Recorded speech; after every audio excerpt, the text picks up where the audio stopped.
you. So hopefully this is working.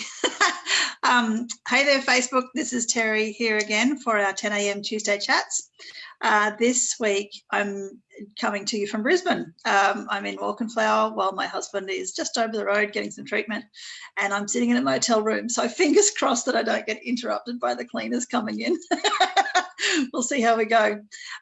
So this week I've got Leisa Kelly with me from Soul Magic. I think, Leisa, we would have met, what, probably 18 months ago at one of the trainings in Brisbane?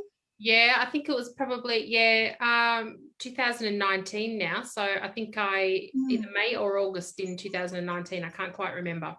August was when I first did that program. So, yeah, we've been there. Yeah, yeah. Awesome, awesome. So thank you for taking the time out to say good day today. That's okay.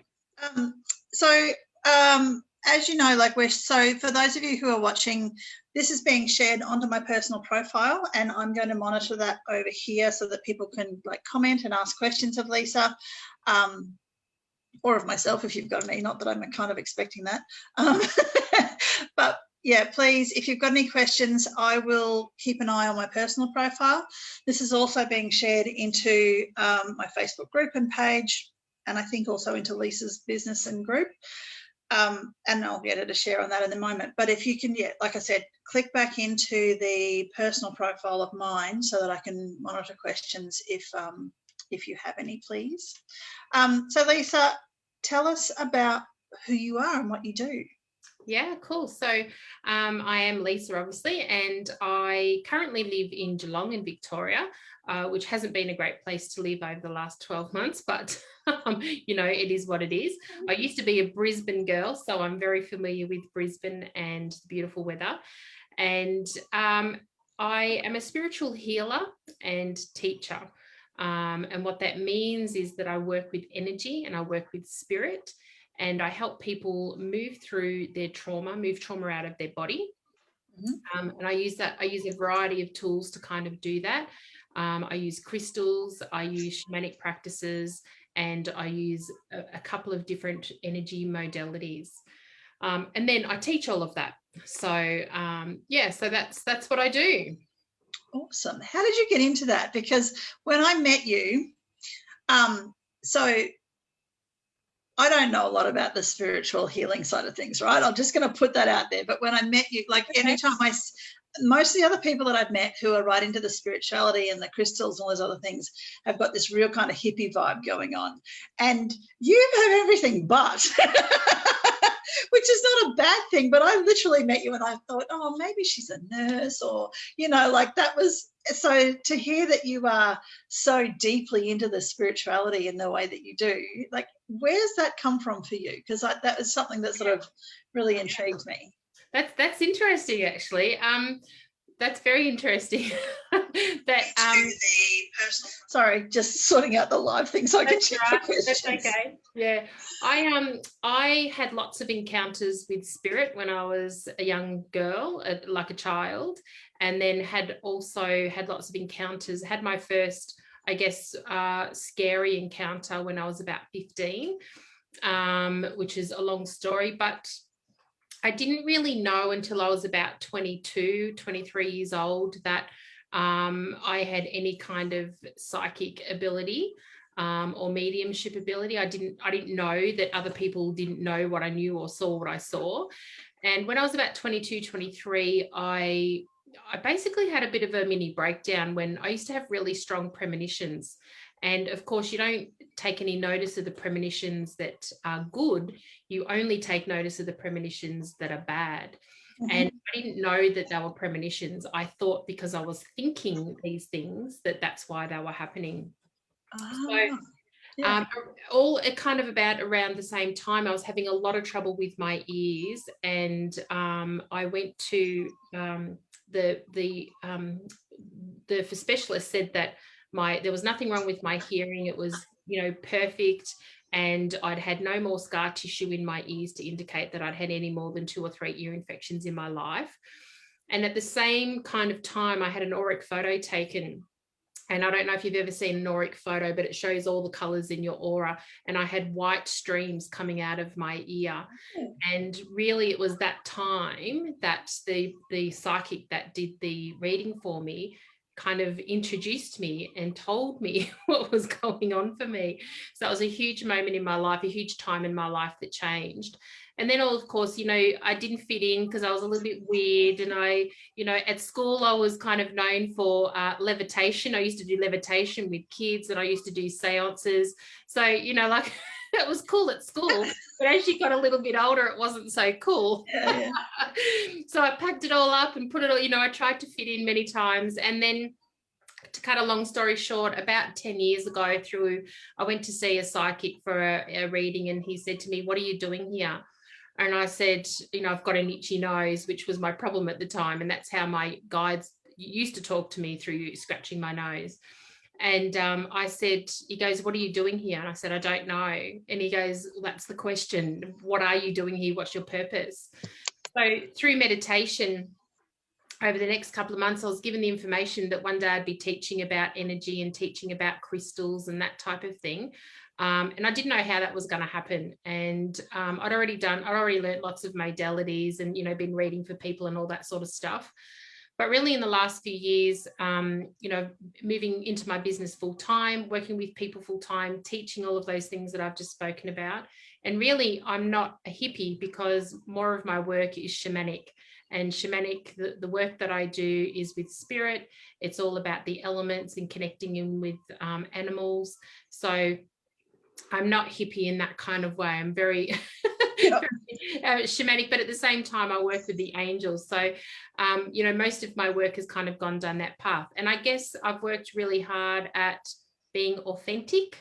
And a lot of people, you know, who are in the spiritual world aren't always, they still have their masks on, trying to prove to people who they are and what they can do. So, which I'm not into.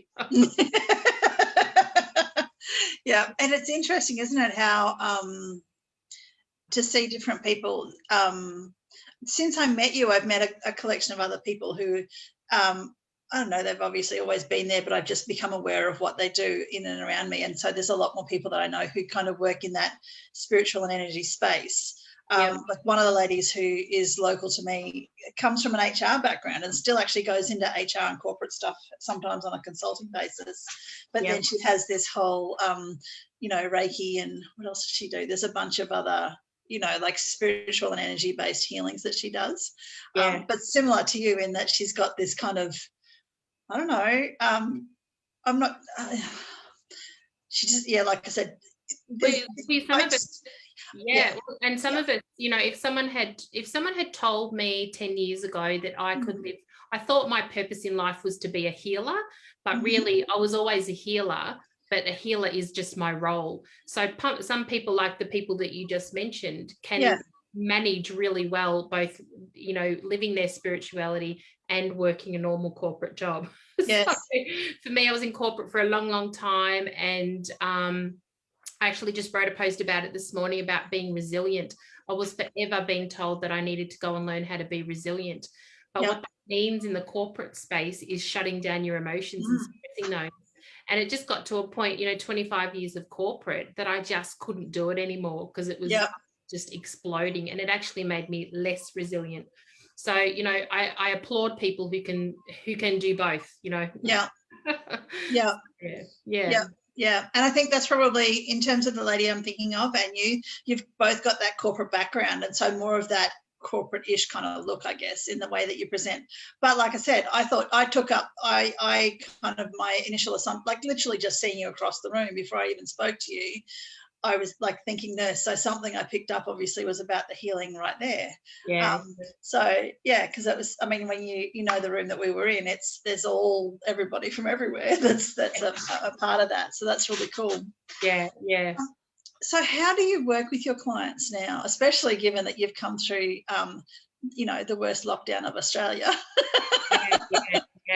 So pre-COVID and now, obviously, I work with clients one-on-one here at home in my healing space. So I have a crystal boutique in the front of my house and my healing space, which I'm really lucky to have. So people come to me, over the years, I've evolved about the type of client that comes through to see me. And I have kind of, I guess, two types of clients. Clients that like to come for maintenance, which is almost like servicing your car. So, balancing out their chakras every couple of months, just to kind of, when they feel a bit wobbly in life, they come and get a balance, have a bit of a reading, and then they're right for the next few months.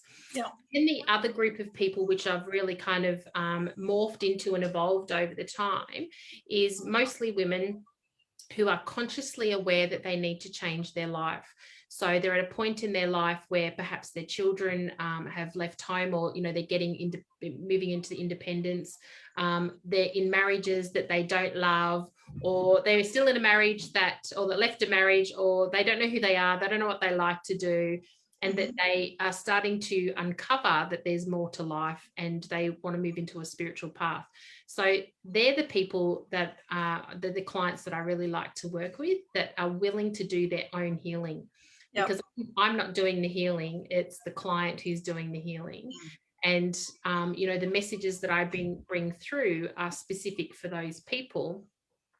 And if you don't do the integration work that comes through, it's like going to the doctor, and when you've got an infection and they give you antibiotics and you don't take the antibiotics, you don't get better. It's the same with healing. If you don't do your own healing outside of seeing a healer, the effects and the long-term benefits are just not there.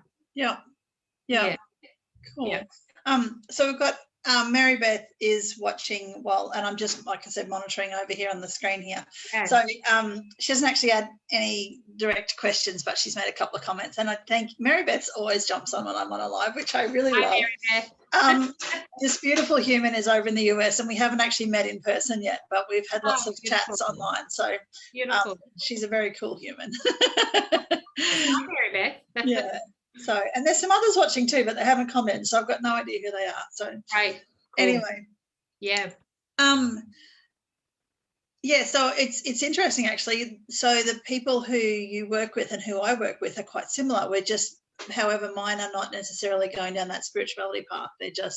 But they're at that awareness point. It's the whole. I get this image in my head, and I haven't worked out how to turn it into copy yet, so that it resonates with other people, but. For me as a mum, I got to a point where I felt like a meerkat, where I kind of stuck my head up out of the sand and looked around and went, this is not what I want. Yeah. But I don't hate this, but I don't love this. I want to change, and I need to work out what. And so that's, that's perfect. Yeah, the process that I went through for myself is what I take. And it's, like I said, very similar to what your clients, in terms of that, it's time to change. It's start to focusing back on, you as a human, when you've, in terms of, when you've been through the process of being a mum, and particularly a working mum and becoming a mum, so much of your focus becomes about the kids and the family and the house and all the doing things that have to happen. Yeah. We forget about who we are as a human being. And so it's about, reclaiming that, and then how do you move forward? What does that look like? Yeah. And I think for the only difference really is the spiritual stuff, and people who come to me compared to someone who might come and see you is that they have had an experience with spirit, and they're not sure how to deal with that. They're not sure whether they've dreamt that or made that up, or they have this burning desire that they want to help people, and one of the ways to help people, of course, is in a healing space or reading for people. So that's and also too, people want a connection back with earth and back with the elements, because we don't get outside enough. And really COVID for me and for a lot of my clients has brought that about, and we call it shadow work. When you look inside yourself and you discover that there's things that you don't like about yourself, or that you've suppressed because you think that you've been conditioned that other people won't like about you, and it's time to get that out, to accept that and move on and do something different.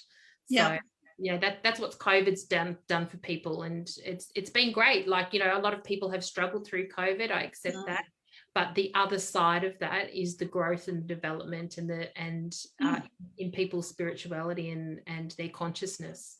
Isn't it amazing? Something I've noticed as well. And I guess one of the things that I sort of became aware of was how much people were embracing all those things that were seen as being less than, things like the understanding the value of getting into, say, artistic pursuits and those sorts of things as a way of managing the stress, because we couldn't be busy and out and doing and, all those other things because of the need to be at home and staying healthier. Yeah.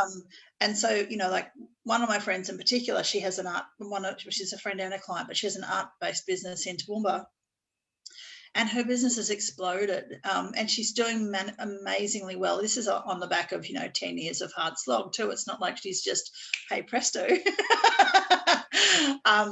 But people are valuing all of those things that have been kind of pushed to the periphery before.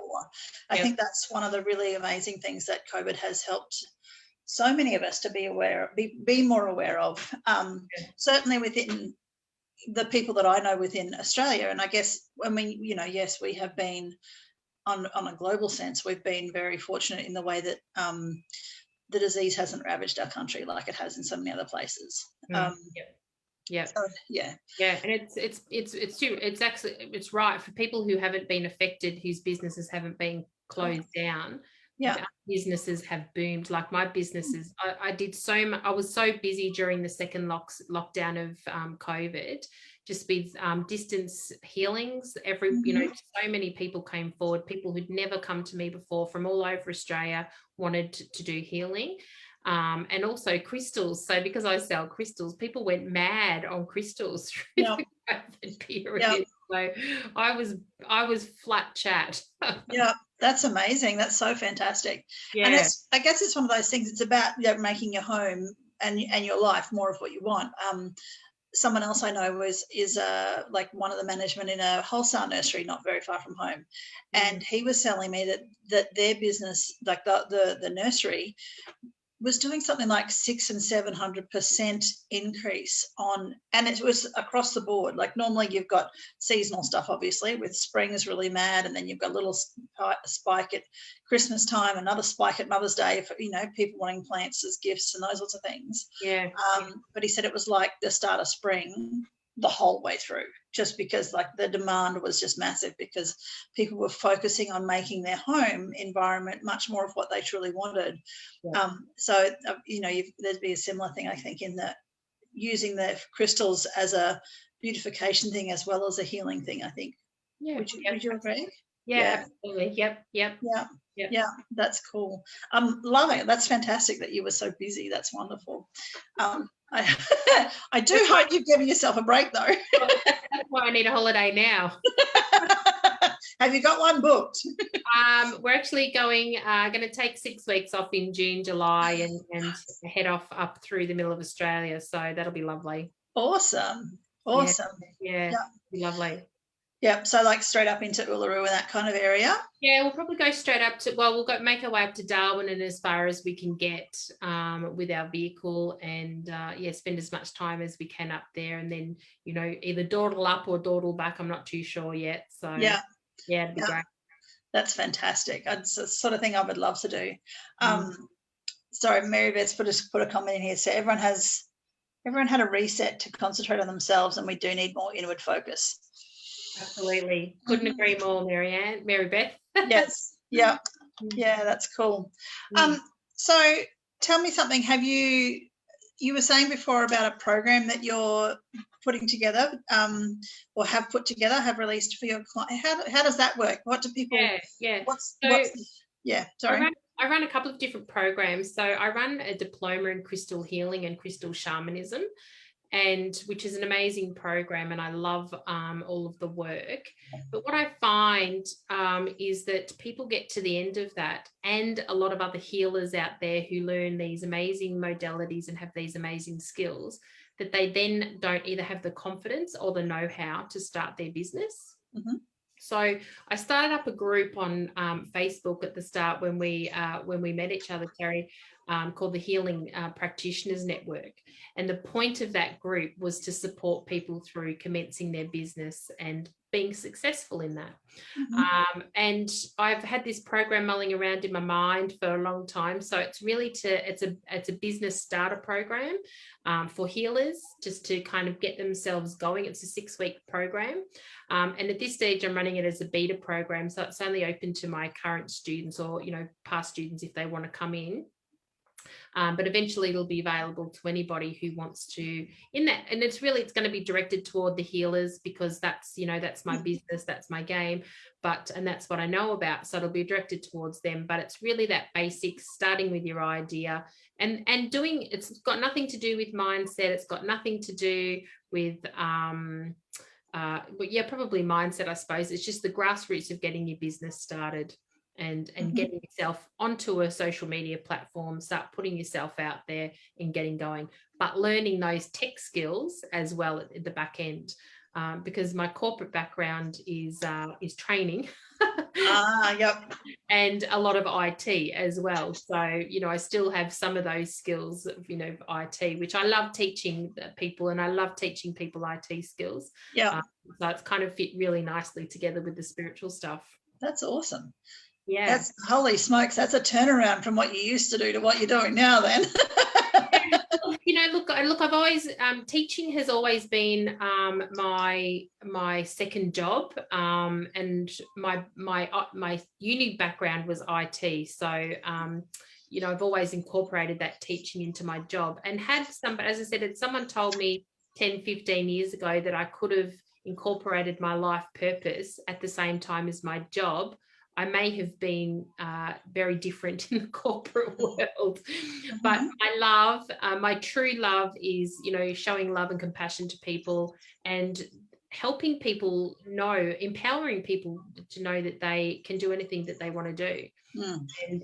And spirituality and computers or IT is two things that my generation is really scared of.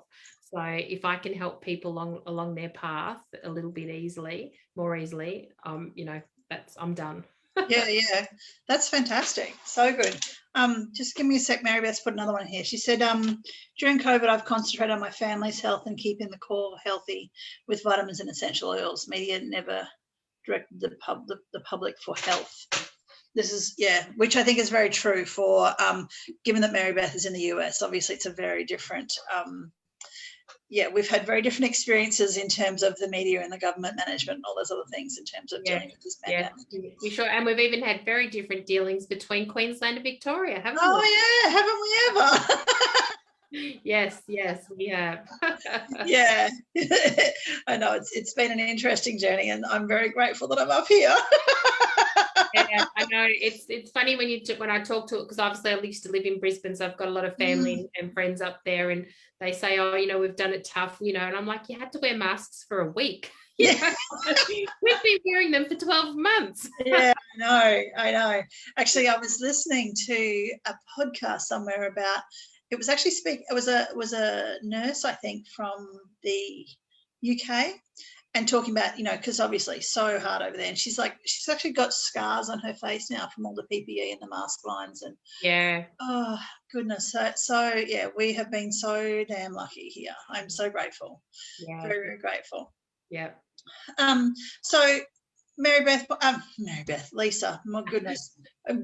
2 screens is already confusing me. I've only got a phone over here with Mary Beth chatting on it. So obviously I'll get you guys, if it hasn't already happened, I haven't seen anything in the feed at the moment, but please share in the comments with how people can contact you in terms of your site, other, obviously if you've got the beta program going now, for those who might be interested a bit later in terms of what that might look like, etc., that would be awesome. Yeah, yep. When I have on a Tuesday night, I have a crystal lovers chit chat in the boutique, which is the Soul Magic Crystal Boutique. So it's the easiest and the best way to learn about crystals. Awesome. It's all free, and Tuesday nights I pop in, do a little bit of a live, And then once a month we do a Zoom, so where we take it offline and we do some meditation and we go in a little bit deeper. But it's the easiest way, because I find there's so much misinformation about crystals. And again, if I can share my knowledge with people and share the love, then yeah, that's great. So if anyone wants to come along, Tuesday nights at 8 p.m. Fantastic. We'll put the links in the comments. Yeah, you're on daylight savings time at the moment, aren't you? We are. So we've only got another week or two of it, I think, and then we're back to normal Australian Eastern Standard. Yep. Awesome. Yep. So do you set up an event for that each week, or is it just something that you just do? Yeah, we'll just do it live straight into the group, and then we have an event for the Zoom session that we do monthly. So yeah, awesome. all the details you can find on the group page. Yeah, awesome. Marybeth's just written that Michael Bennett would love this. So Marybeth, go ahead and tag him, woman. So I can't see if you've tagged him or not with the way it's showing up there. But no, that's awesome. So that, because like you said, getting accurate information out there about what crystals can and can't do for you. Even I only learned just the other day. I'm not into crystals, obviously. I love them. I'm learning more, and as I get older, I'm more and more open to all this sort of stuff. But I only just learned the other day that crystals are kind of alive. I didn't realize that. They just look like a rock to me. They're a pretty rock. I'm completely useless at this stuff. Well, they are pretty rocks. They are very pretty rocks. Some of them are actual rocks and some of them are crystals.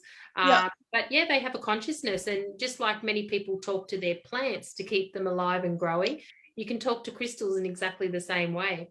So they do have a consciousness. They store information, and how they work with our bodies is that the cells of the crystals talk to the cells of our bodies, because humans are also a crystalline structure. And that's why we love them and why we're drawn to them. Yeah.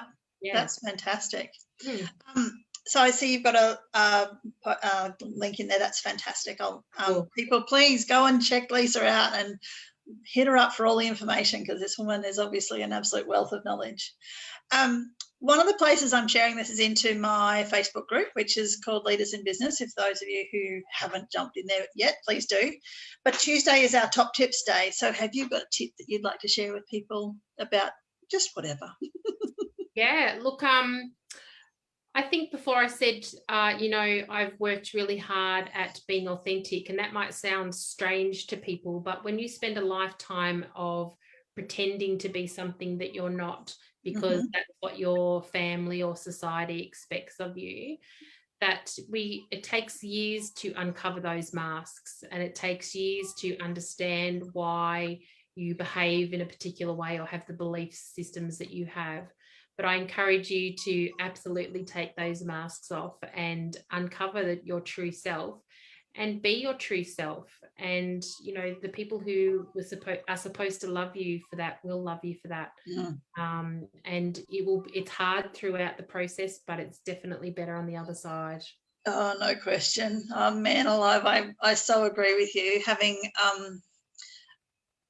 I always, and it was one of those, I'll tell you the one thing that really made a difference for me in terms of like owning who I am, what I do, the fact that my talents and abilities are so completely different from anybody in my family and most of the people that I know.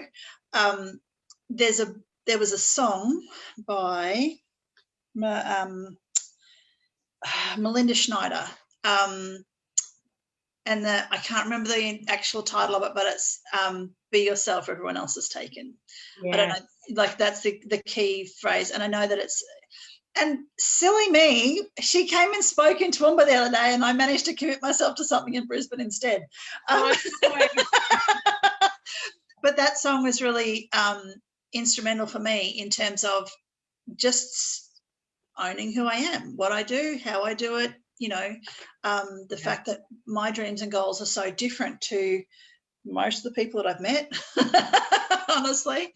But it's about allowing that authentic you in whatever form that is to shine through. I tell you what, doesn't it make life easier when you let it out though? It so does. And I'll just give you a really brief example of that. And I was the kind of person, the kind of kid that wore makeup to school. I wore makeup, from the age of about 15 or 16, not heavy makeup, but, just kind of normal makeup. And there was times throughout my life that I would never leave the house without makeup on. And that was really a mask for me. And when I gave up work, I slowly moved away from wearing makeup. And somebody mentioned to me some months ago during COVID that I should really be wearing makeup while I do Facebook Lives.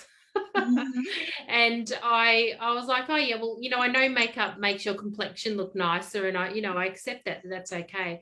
But I went away and thought about that, and I sat with it for, when internal, that's part of our process, is go internally and find out what's going on.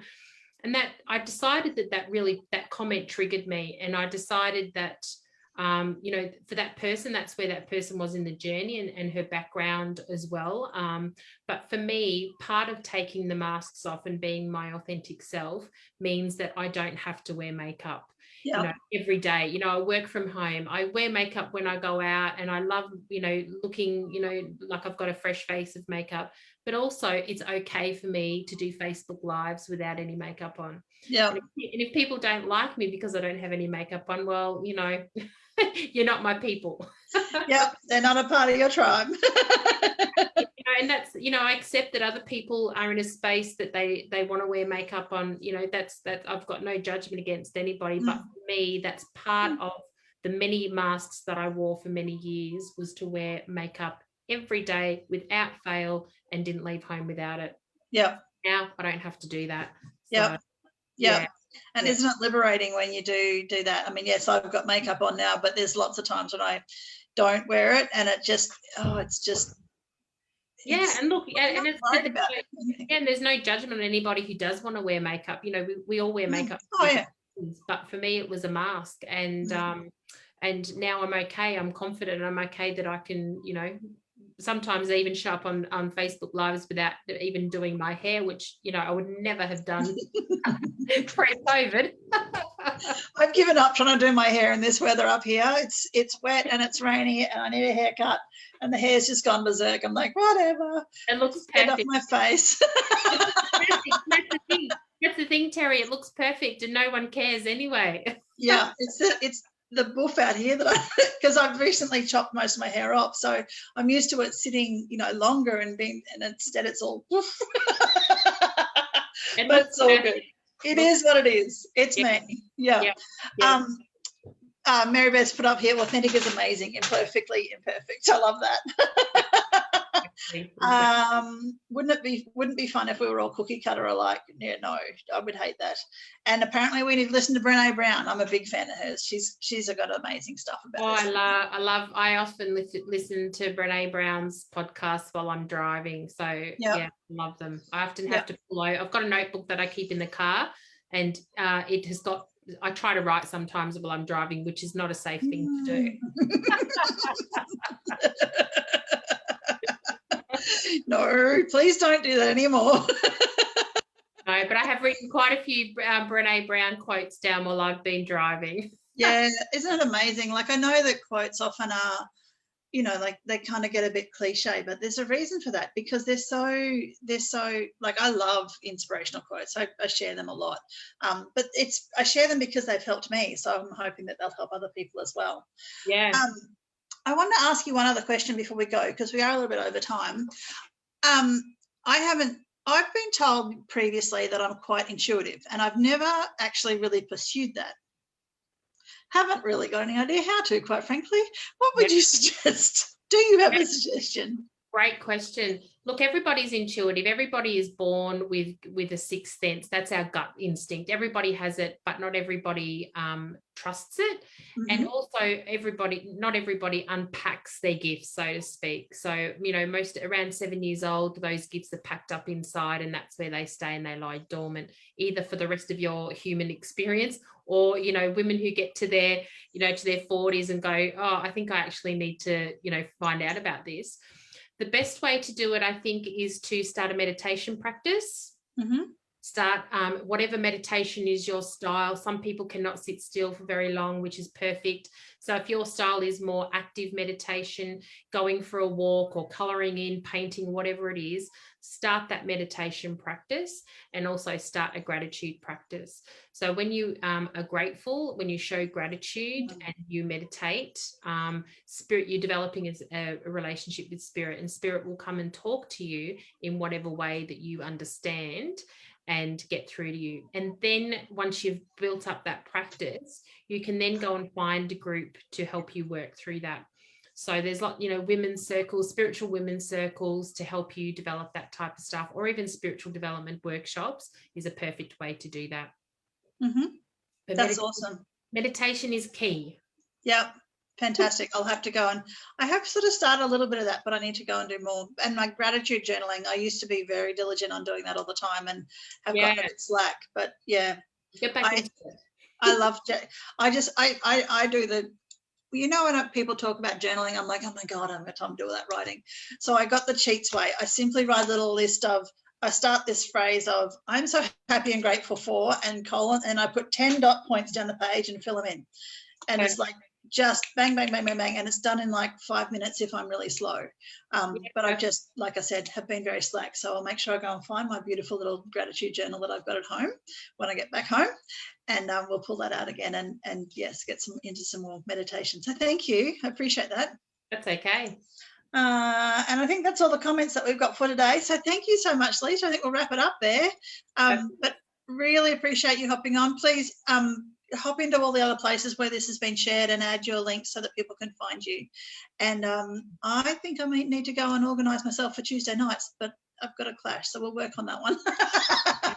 Well, the lives are always available in Facebook. Yes, of course. If you register for the Tuesday night Zoom session, we send everybody the replay. So beautiful. Jump onto that. Sounds amazing. Thank you so much. I really appreciate it. Thank you for having me. Have an amazing day. Thanks. You too. See ya. Bye, everybody.